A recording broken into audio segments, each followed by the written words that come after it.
Companies हमें बेवकूफ़ कैसे बनाती है अपने प्रोडक्ट बेचने के लिए, और ये आपके फेवरेट यूट्यूबर मूवी में भी काम कर चुके हैं जिसे देखकर आपको भरोसा नहीं होगा, और दुनिया की सबसे महंगी कार कौन सी है जिससे सिर्फ 3 ही लोग खरीद पाए हैं। ऐसे ही फैक्ट्स को जानने के लिए आपको पूरी वीडियो देखनी, और अभी तक आपने हमारे चैनल को सब्सक्राइब नहीं किए तो सब्सक्राइब करके बेल आइकॉन दबा दें। नंबर 15, मोबाइल आज के समय में ह्यूमन बीइंग का सबसे करीबी साथी बन गया है, लेकिन इसके साथ साथ ये सबसे ज्यादा गंदगी और जर्म्स का घर भी बन गया है। हम हैंड वॉश तो कर लेते हैं लेकिन मोबाइल को नहीं करते।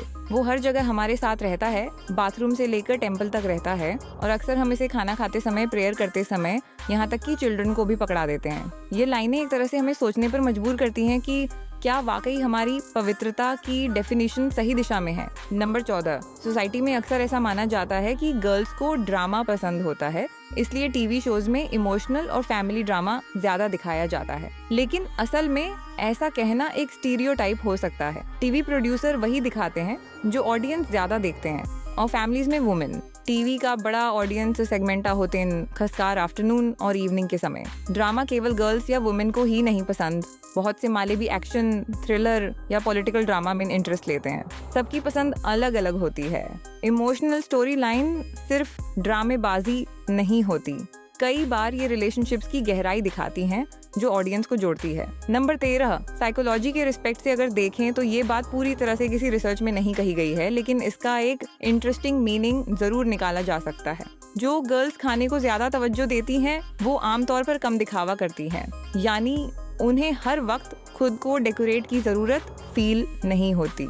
खुश मिजाज एंड रिलैक्स नेचर की होती है। खाना पसंद करने वाले अक्सर खुश दिल होते हैं, ऑथेंटिक होती हैं, जैसी हैं वैसी रहती हैं, जिससे उनमें एक नेचुरल क्यूटनेस दिखती है। तो हाँ, हो सकता है कि साइकोलॉजिकल तौर पर ऐसी लड़कियां क्यूट मानी जाती हों, क्योंकि उनकी मासूमियत, नेचुरल बिहेवियर और खाने से प्यार उन्हें और भी इंटरेस्टिंग बना देता है। नंबर 12, भूटान वाकई वर्ल्ड के उन गिने चुने कंट्रीज में से एक है जिसने नेचर और एनवायरनमेंट को सबसे ऊपर रखा है। आइए कुछ फैक्ट से इसे समझते हैं। भूटान जीडीपी नहीं बल्कि ग्रॉस नेशनल हैप्पीनेस को प्रायोरिटी देता है, यानी लोगों की खुशहाली सबसे जरूरी है। कार्बन निगेटिव देश भूटान वर्ल्ड का एकमात्र कंट्री है जो कार्बन निगेटिव है, यानी ये जितना कार्बन उत्सर्जित करता है उससे कहीं ज्यादा फॉरेस्ट उसे सोख लेते हैं। वाटर और एयर पोल्यूशन नहीं, यहाँ की पॉपुलेशन कम है, इंडस्ट्री बहुत लिमिटेड है और हरियाली बहुत ज्यादा है, इसलिए ना के बराबर पोल्यूशन होता है। वाटर और खाने की कमी नहीं, भूटान के पास हिमालय की वजह से प्योर वाटर स्रोत है। साथ ही वहाँ की फार्मिंग नेचर के साथ तालमेल बनाकर की जाती है, जिससे खाने की कमी भी नहीं होती।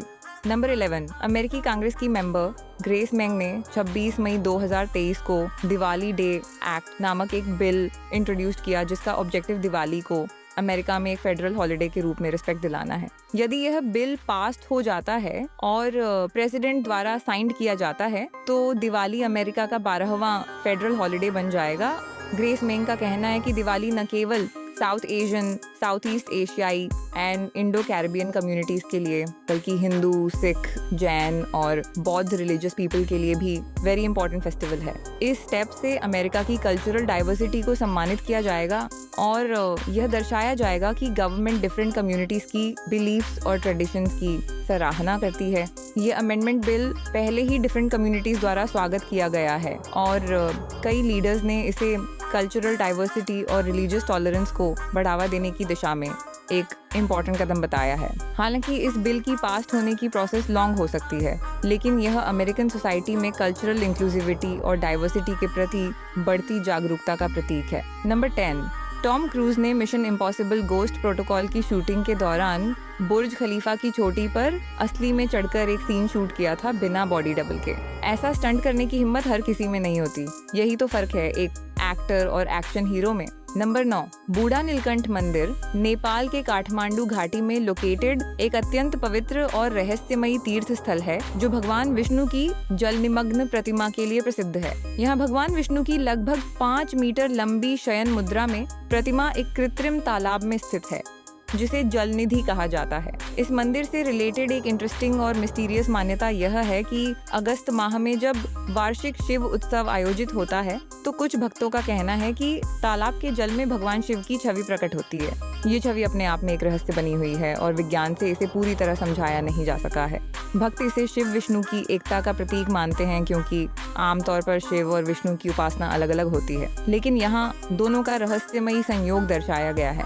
बूढ़ा नीलकंठ मंदिर की एक और विशेषता यह भी है कि नेपाली राजाओं को परंपरागत रूप से इस मंदिर में पूजा करने की अनुमति नहीं होती थी, क्योंकि एक भविष्यवाणी के अनुसार अगर राजा इस मंदिर में दर्शन करते हैं तो उनकी मृत्यु निश्चित हो जाती है। नंबर 8, जब भी पढ़ने बैठे तो अपने पास चॉकलेट रखे, ऐसा माना जाता है पढ़ते समय चॉकलेट खाने से आपको पढ़ा जल्दी याद होता है। चॉकलेट, खासकर डार्क चॉकलेट में फ्लावोनॉइड्स, कैफीन और थियोब्रोमाइन जैसे एलिमेंट पाए जाते हैं जो ब्रेन की कार्य क्षमता को बढ़ाने में मदद करते हैं। चॉकलेट खाने से ब्रेन में ब्लड फ्लो बढ़ता है, जिससे ध्यान कंसंट्रेटेड करने की क्षमता बेहतर होती है। चॉकलेट से सेरोटोनिन और डोपामाइन जैसे हैप्पी हार्मोन्स का स्तर बढ़ता है, जिससे पढ़ाई के दौरान मूड अच्छा बना रहता है। कुछ रिसर्च बताते हैं कि डार्क चॉकलेट खाने से शॉर्ट टर्म मेमोरी एंड तो मेंटल अलर्टनेस में सुधार हो सकता है, इसलिए पढ़ाई के दौरान थोड़ा सा चॉकलेट खाना वाकई हेल्पफुल हो सकता है, लेकिन बैलेंस जरूरी है। ज्यादा खा लेना उल्टा हार्मफुल भी हो सकता है।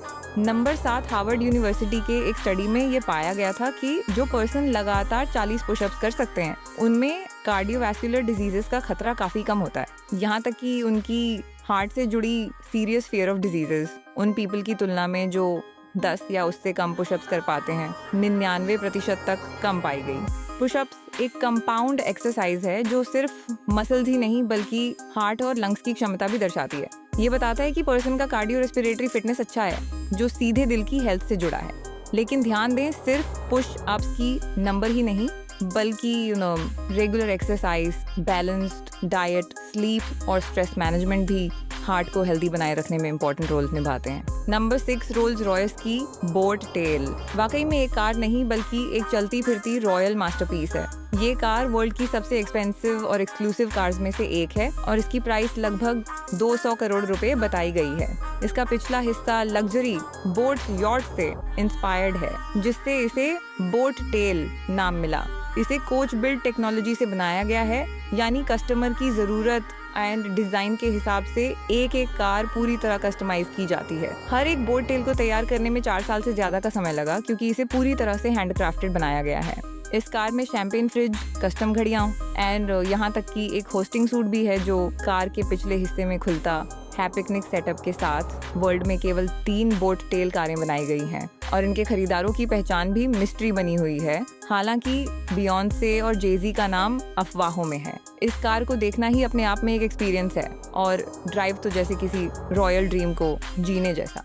नंबर 5, विभिन्न साइकोलॉजिकल स्टडीज और स्लीप से पहले के थिंकिंग बिहेवियर पर हुई रिसर्च के अनुसार बहुत से लोग करीब 70 से 80% तक रात को सोने से पहले अपने पास्ट की घटनाओं, पछतावों या यादों के बारे में सोचते हैं। दिन भर की भागदौड़ के बाद जब हम बिस्तर पर जाते हैं तब हमारे पास सोचने का सबसे ज्यादा खाली समय होता है। दिमाग उस समय सबसे ज्यादा एक्टिव रहता है क्योंकि बाकी शरीर आराम की सिचुएशन में होता है।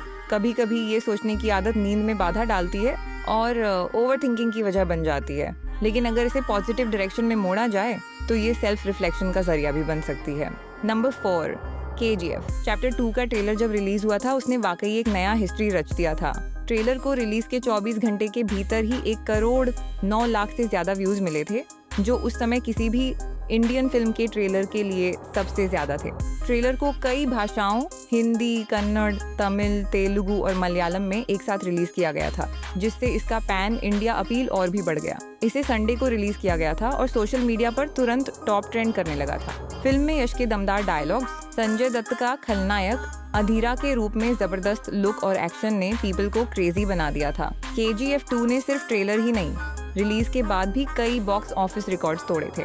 नंबर 3, सिनोसिलिका फोबिया वर्ड एक अप्रचलित लेकिन फनी तरीके से गढ़ा गया फोबिया है, जो उन लोगों को लेकर बताया जाता है जिन्हें बियर का ग्लास खाली देखने से डर लगता है। इस फोबिया को आमतौर पर ह्यूमर और बियर लवर्स के बीच एक जोक्स की तरह इस्तेमाल किया जाता है। मेडिकल साइंस में इसे कोई मान्यता प्राप्त मानसिक बीमारी नहीं माना जाता, लेकिन बियर लवर्स के लिए ये फनी में एक रियल स्ट्रगल जैसा लगता है। नंबर 2, कंपनी कई तरीकों से कंज्यूमर्स को बेवकूफ बना सकते हैं। ये कुछ कॉमन तरीके हैं, जैसे कि कंपनियां अपने प्रोडक्ट्स या सर्विसेज को अट्रैक्टिव बनाने के लिए एडवर्टाइजमेंट का यूज करती हैं।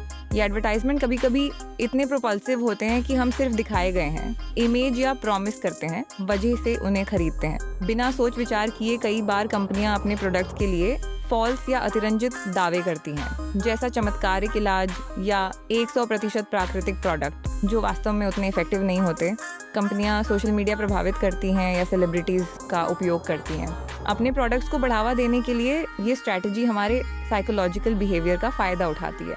जहां हम देखते हैं कि कोई फेमस पर्सन कुछ यूज़ कर रहा है तो हम भी उसी को अपना लेते हैं। लिमिटेड टाइम की डिस्काउंट या केवल कुछ ही बचे हैं जैसे वाक्यांश भी कस्टमर्स को जल्दी से डिसीजन लेने पर मजबूर करते हैं। हमें प्रोडक्ट की रियल प्राइस के बिना कभी कभी कंपनियों के प्राइस डिटर्मिनेशन को इतना समझा जाता है, कॉम्प्लेक्स बना देती है कि हम आसानी से समझ नहीं पाते कि हमें कितना मनी देना है और हम अपने बजट से ज़्यादा खर्च कर देते हैं। फ्री ट्रायल या कम कॉस्ट वाले ऑफर से कस्टमर्स को अपनी सर्विसेज या प्रोडक्ट्स के लिए अट्रैक्टेड करना, फिर ऑटोमेटिक रूप से सब्सक्रिप्शन रिन्यूअल और छिपे हुए चार्ज प्लेसमेंट। इमोशनल अपील का उपयोग करके कंपनियां हमारे इमोशन को एक्सप्लॉयटेशन करती हैं, जैसे बदलाव लाती हैं या दूसरों की मदद प्रकार के कैंपेन, जैसे हम अपनी परचेसिंग डिसीजंस को इमोशनल एंगल से लेने लगते हैं। ये सब तारीखें हमें फाइनेंशियल और इमोशनल लेवल पर प्रभाव डालते हैं। नंबर 1, आपके फेवरेट यूट्यूबर्स जो मूवी और सीरीज में काम कर चुके हैं, तो चलिए उनके बारे में जानते हैं। नंबर 5, भुवन बाम ने कुछ फिल्मों और OTT वेब सीरीज में काम किया है। वह ताज़ा खबर वेब सीरीज में दिखाई दिए हैं जो डिज्नी हॉटस्टार पर स्ट्रीम हुई थी। इसके अलावा उन्होंने रफ्ता रफ्ता नामक वेब सीरीज में भी काम किया है जो अमेज़न मिनी टीवी पर रिलीज हुई थी। नंबर 4, कैरी मिनाटी ने अजय देवगन की फिल्म मेडे में काम किया है जिसमें अमिताभ बच्चन भी हैं। उन्होंने फिल्म में एक कैमियो भूमिका निभाई है जिसमें वे अपना रोष दिखाते हैं। नंबर 3, तन्मय भट्ट ने कई फिल्मों में अभिनय किया है जिनमें बेस्ट ऑफ AIB जो 2013 में आई थी, मिस्टर एक्स जो 2015 में आई थी और 14 फेरे भी शामिल हैं। उन्होंने रागिनी MMS जैसी फिल्मों में भी छोटी रोल्स निभाई हैं। नंबर 2, आशीष चंचलानी ने आखिरी सफर जो 2020 में आई थी और एकाकी जो 2025 में आने वाली है पर आई नहीं, शायद हमें अगले साल देखने को मिलेगी ये मूवी। इसके अलावा वह आशीष चंचलानी वाइन्स नामक एक पॉपुलर यूट्यूब चैनल के लिए जाने जाते हैं। नंबर 1, हर्ष बेनीवाल ने स्टूडेंट ऑफ द ईयर 2 और चेकमेट जैसी फिल्मों में काम किया है। वह एक यूट्यूबर और एक्टर भी हैं जिन्होंने कई वेब सीरीज में भी काम किया है जैसे कि campus diaries, huge your daddy और हार्टबीट्स भी शामिल हैं। आशा करती हूँ कि वीडियो आपको पसंद आया होगा, समझ आया होगा। तो ये कौन सी कंपनी है जिसने ऐसी ट्रक बनाई है जिससे एक्सीडेंट कम हो गया है? और इंडोनेशिया में रेपिस्ट को ऐसी सज़ा मिलती है जिसके बारे में सुन के आप हैरान हो जाएंगे और आप 10 सिगरेटें रोज़ कंज्यूम करते हो और आपको पता ही नहीं है ओबे क्या है, जिसे जानने के लिए आपको हमारी डिस्क्रिप्शन की लिंक पे क्लिक करके देख सकते हैं। Thanks for watching.